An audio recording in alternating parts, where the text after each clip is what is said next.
అలుపుడెప్పుడు పలుకు నాడంబరంగాను, సజ్జనుడు పలుకు చల్లగాను, కంచు మ్రోగినట్లు కనకమ్ము మోగున, విశ్వదాభిరామ వినురవేమా.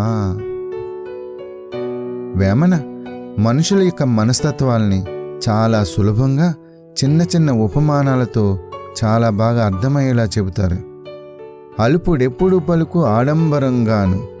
అలుపుడంటే సరిపడా జ్ఞానం లేనివాడని చెప్పవచ్చు, లేదా సరిపడా నాలెడ్జ్ లేనివారని కూడా చెప్పవచ్చు. ఇలాంటి వారు వారికి తెలియకపోయినా ఎంతో తెలిసినట్టు మాట్లాడతారు, లేని గొప్పలు చెప్తుంటారు, ఇంతుంటే అంత చేసి చెప్తారు. అదే సజ్జనుడైతే సజ్జనుడు పలుకు చల్లగాను, అంటే మంచి జ్ఞానము బుద్ధి కలవారు. ఇలాంటి వారు వారికి ఎన్ని తెలిసినా కూడా చాలా నిరాడంబరంగా ఉంటారు. వారు మాట్లాడే తీరు ఎంతో సౌమ్యంగా ఉంటుంది, చాలా మితంగా మాట్లాడతారు.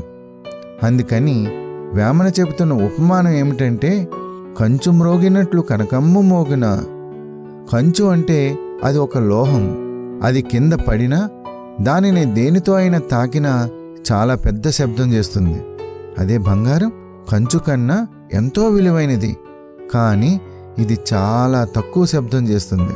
అందుకని వేమన అలుపులను కంచుతోనూ సజ్జనులను బంగారంతోనూ పోల్చారు. కాబట్టి అతిగా మాట్లాడే వాళ్ళని, ఊరికే గొప్పలు చెప్పేవాళ్ళని అంత త్వరగా నమ్మకూడదు. తెలుగులో కొన్ని సామెతలుంటాయి. నిండుకుండ తొనకదు అని, అన్నీ ఉన్నమ్మ అణిగమణిగుంటే ఏమీ లేనమ్మే ఎగిరెగిరి పడుతుందని. ఇలాంటి పద్యాలు పదే పదే చదువుతూ ఉంటే రకరకాల మనుషుల మనస్తత్వాలను అవగాహన చేసుకోగలుగుతాం. ఎవరితో ఎలా మెలగాలో తెలుస్తుంది. అది మన ఉన్నతికి మరియు సమాజానికి కూడా ఉపయోగపడుతుంది. ఇవి పిల్లలకే కాదు, పెద్దలకు కూడా చాలా ఉపయోగపడతాయి.